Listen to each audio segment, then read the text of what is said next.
I'll be reading Chapter 2 of Harry Potter and the Philosopher / Sorcerer's Stone. If you want to listen to the first chapter, you can find the playlist in the channel. And with that said, let's get into the second chapter.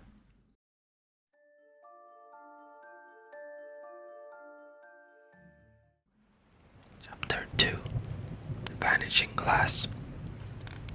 Nearly 10 years had passed since the Dursleys had woken up to find their nephew on the front step. But Privet Drive had hardly changed at all. The sun rose on the same tidy front gardens and lit up the brass number 4 on the Dursleys' front door. It crept into their living room, which was almost exactly the same as it had been on the night when Mr. Dursley had seen that fateful news report about the owls. Only the photographs on the mantelpiece really showed how much time had passed. 10 years ago, there had been a lot of pictures of what looked like a large pink beach ball wearing different colored bonnets. But Dudley Dursley was no longer a baby. And now the photograph showed a large blonde boy riding his first bicycle on a carousel at the fair, playing a computer game with his father, being hugged and kissed by his mother. The room held no sign at all that another boy lived in the house too. Yet Harry Potter was still there, asleep at the moment, but not for long. His Aunt Petunia was awake, and it was her shrill voice that made the first noise of the day. Up, get up now. Harry woke with a start. His aunt rapped on the door again. Up, she screeched. Harry heard her walking towards the kitchen, and then the sound of the frying pan being put on the stove. He rolled onto his back and tried to remember the dream he had been having. It had been a good one. There had been a flying motorcycle in it. He had had a funny feeling. He had that same dream before. His aunt was back outside the door. Are you up yet? Are you up yet? She demanded.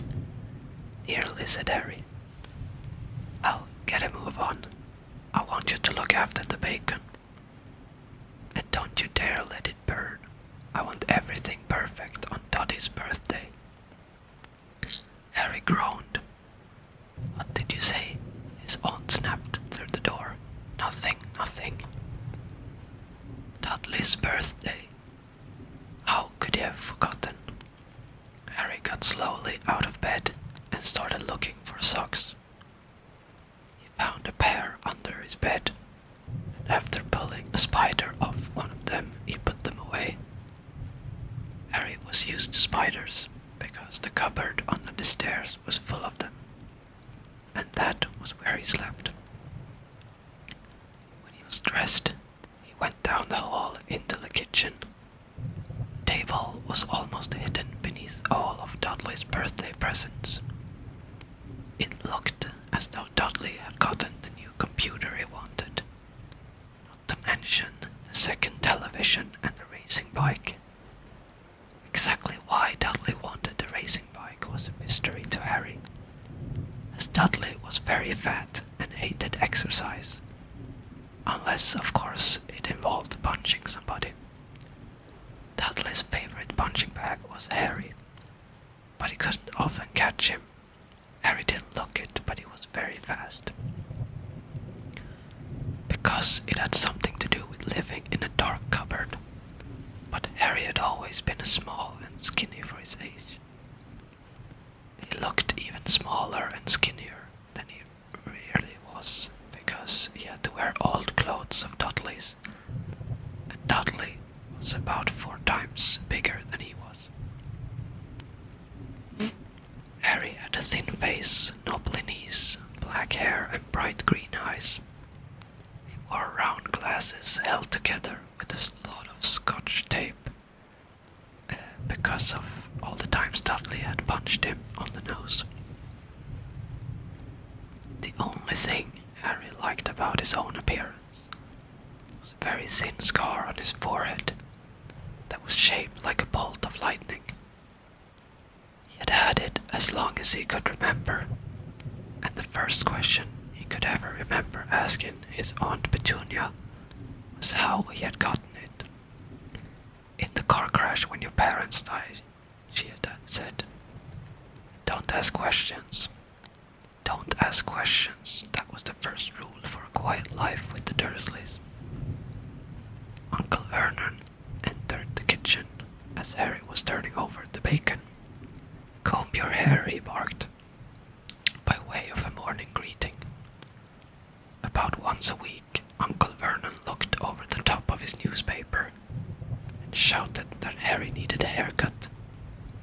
Harry must have had more haircuts than the rest of the boys in his class put together, but it made no difference. His hair simply grew that way all over the place. Harry was frying eggs by the time Dudley arrived in the kitchen with his mother.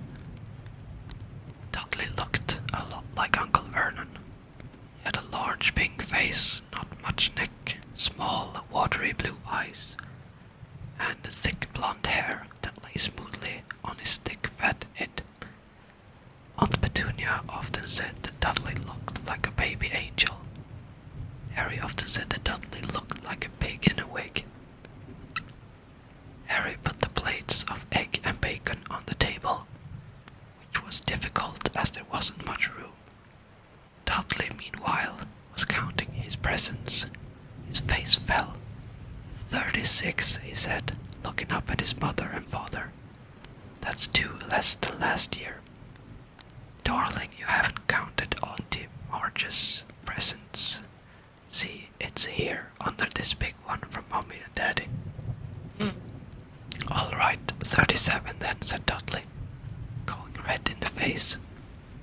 Harry, who could see a huge Dudley tantrum coming on, began wolfing down his bacon as fast as possible, in case Dudley turned the table over. Aunt Petunia obviously scented danger too, because she said quickly, "And we'll buy you another 2 presents while we're out today. How's that, Pumpkin? 2 more presents, is that all right?" Dudley thought for a moment.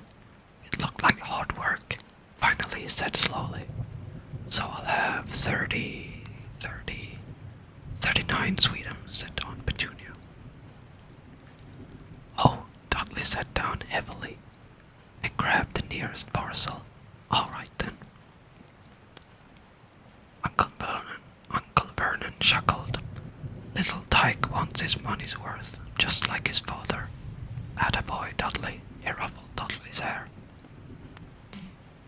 At that moment, the telephone rang and Aunt Petunia went to answer it, while Harry and Uncle Vernon watched Dudley unwrap the racing bike, a video camera, a remote-controlled airplane, 16 new computer games, and a VCR. He was ripping the paper of a gold wristwatch when Aunt Petunia came back from the telephone, looking both angry and worried. "Bad news, Vernon," she said. "Mrs. Figgs broke her leg. She can't take him." She jerked her head in Harry's direction. Dudley's mouth fell open in horror, but Harry's heart gave a leap. Every year on Dudley's birthday, his parents took him and a friend out for the day, to adventure parks, hamburger restaurants, or the movies. Every year, Harry was left behind with Mrs. Figgs, a mad old lady who lived 2 streets away. Harry hated it there. The whole house smelled of cabbage, and Mrs. Figgs made him look at the photographs of all the cats she'd ever owned. "Now what?" said Aunt Petunia, looking furiously at Harry, as though though he had planned all this. Harry knew he ought to feel sorry that Mrs. Figgs had broken her leg, but it wasn't easy when he reminded himself that it would be a whole year before he had to look at Tibbles, Snowy, Mr. Paws, and Tufty again. Could phone Marge, Uncle Vernon suggested. Don't be silly, Vernon. She hates the boy. The Dursleys often spoke about Harry like this, as though he wasn't there. Or rather, as though he wasn't something very nasty that couldn't understand them, like a slug. What about, what's her name, your friend, Yvonne? On vacation in Mallorca, snapped Aunt Petunia. You could just leave me here, Harry put in hopefully. He'd be able to watch what he wanted on television for a change, and maybe even have a go on Dudley's computer. Aunt Petunia looked as though she'd just swallowed a lemon. And come back and find the house in ruins, she snarled. I won't blow up the house, said Harry, but they weren't listening. I suppose we could take him to the zoo, said Aunt Petunia slowly, and leave him in the car. The car's new. He's not sitting in it alone. Dudley began to cry loudly. In fact, he wasn't really crying. It had been years since he'd really cried. But he knew that if he screwed up his face and wailed, his mother would give him anything he wanted. Dinky Doddums, don't cry. Mommy won't let him spoil your special day, she cried, flinging her arms around him. I don't want him to come, Dudley yelled between huge pretend sobs. He always spoils everything. He shot Harry a nasty grin through the gap in his mother's arms. Just then, the doorbell rang. Oh, good Lord, they're here, said Aunt Petunia, frantically. And a moment later, Dudley's best friend, Piers Polkiss, walked in with his mother. Dudley, Piers was a scrawny boy, with a face like a rat. He was usually the one who held people's arms back, behind their backs while Dudley hit them. Dudley stopped pretending to cry at once. Half an hour later, Harry, who couldn't believe his luck, was sitting in the back of the Dursleys' car with Piers and Dudley, on the way to the zoo for the first time in his life. His aunt and uncle hadn't been able to think of anything else to do with him, but before they left, Uncle Vernon had taken Harry aside. I'm warning you, he said, putting his large purple face right up close to Harry's. I'm warning you now, boy. Any funny business, anything at all, and you will be in that cupboard from now until Christmas. I'm not going to do anything, said Harry, honestly. But Uncle Vernon didn't believe him. No one ever did. The problem was, strange things often happened around Harry, and it was just no good telling the Dursleys he didn't make them happen. Once Aunt Petunia, tired of Harry coming back from the barber's, looking as though he hadn't been at all, had taken a pair of kitchen scissors and cut his hair so short he was almost bald, except for his bangs, which she left to hide that horrible scar. Dudley had laughed himself silly at Harry, who spent a sleepless night, imagining school the next day, where he was already laughed at for his baggy clothes and taped glasses. Next morning, however, he had gotten up to find his hair exactly as it had been before Aunt Petunia had sheared it off. He had been given a week in his cupboard for this, even though he had tried to explain that he couldn't explain how it had grown back so quickly. Another time, Aunt Petunia had been trying to force him into a revolting old sweater of Dudley's, brown with orange puffballs. The harder she had tried to pull it over his head, the smaller it seemed to become, until it finally, Dudley it might have fitted a hand puppet, but certainly wouldn't fit Harry. Aunt Petunia had decided it must have shrunk in the wash, and to his great relief, Harry wasn't punished. On the other hand, he'd gotten into terrible trouble for being found on the roof of the school kitchens. Dudley's gang had been chasing him, as usual, when, as much to Harry's surprise as anyone else's, there he was sitting on the chimney. The Dursleys had received a very angry letter from Harry's headmistress, telling them Harry had been climbing on school buildings. But all he tried to do, as he shouted at Uncle Vernon through the locked door of his cupboard, was jump behind the big trash cans outside the kitchen doors. Harry supposed that the wind must have caught him in mid-jump.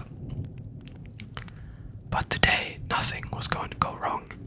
It was even worth being with Dudley and Pierce to be spending the day somewhere that wasn't school, his cupboard, or Mrs. Figg's cabbage-smelling living room.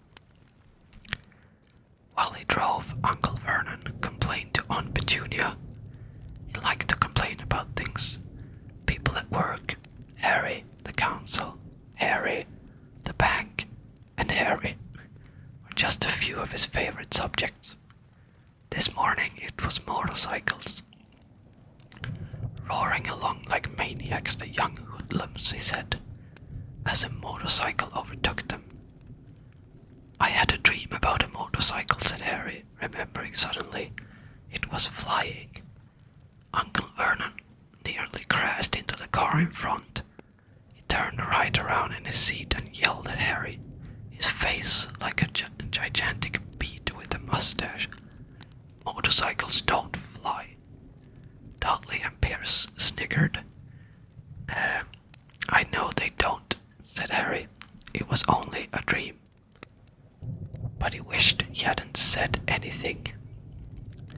If there was one thing the Dursleys hated even more than his asking question, it was his talking about anything acting in a way it shouldn't.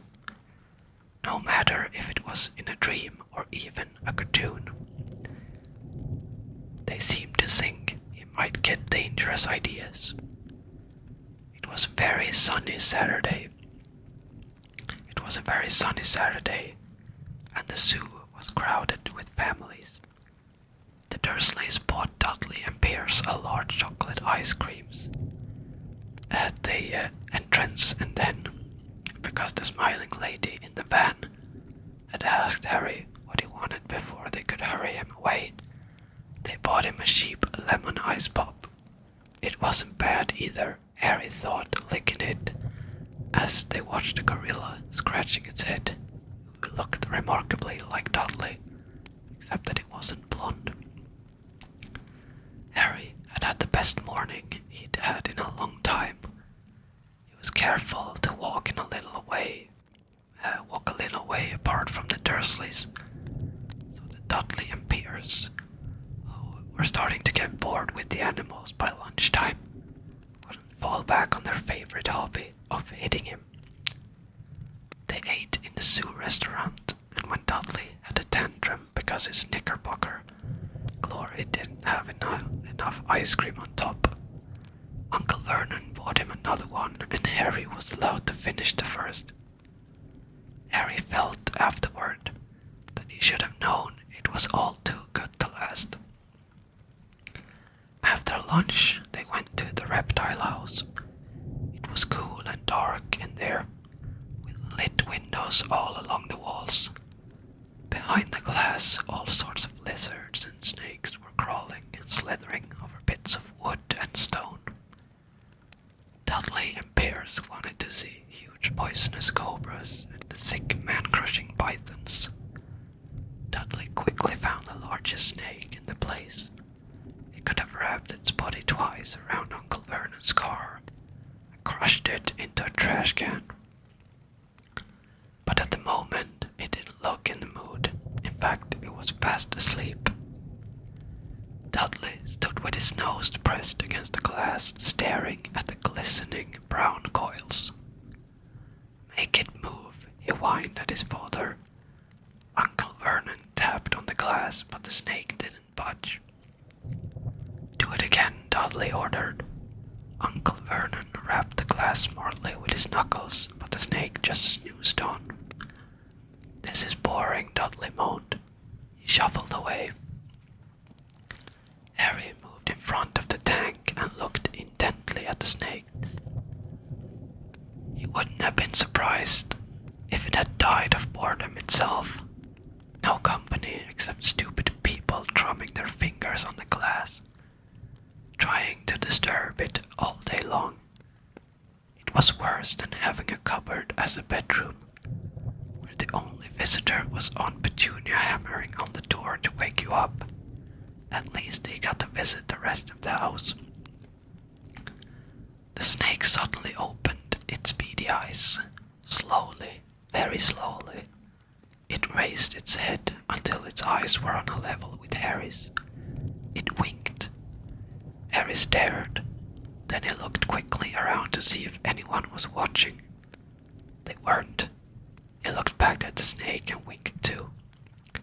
The snake jerked its head towards Uncle Vernon and Dudley, then raised its eyes to the ceiling, gave Harry a look that said quite plainly, "I get that all the time." "I know," Harry murmured through the glass.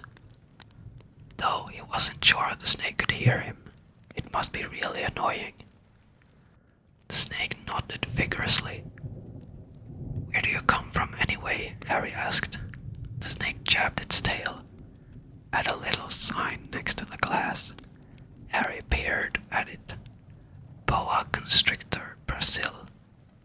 Was it nice there? The boa constrictor jabbed its tail at the sign again, and Harry read on. "This specimen was bred in the zoo."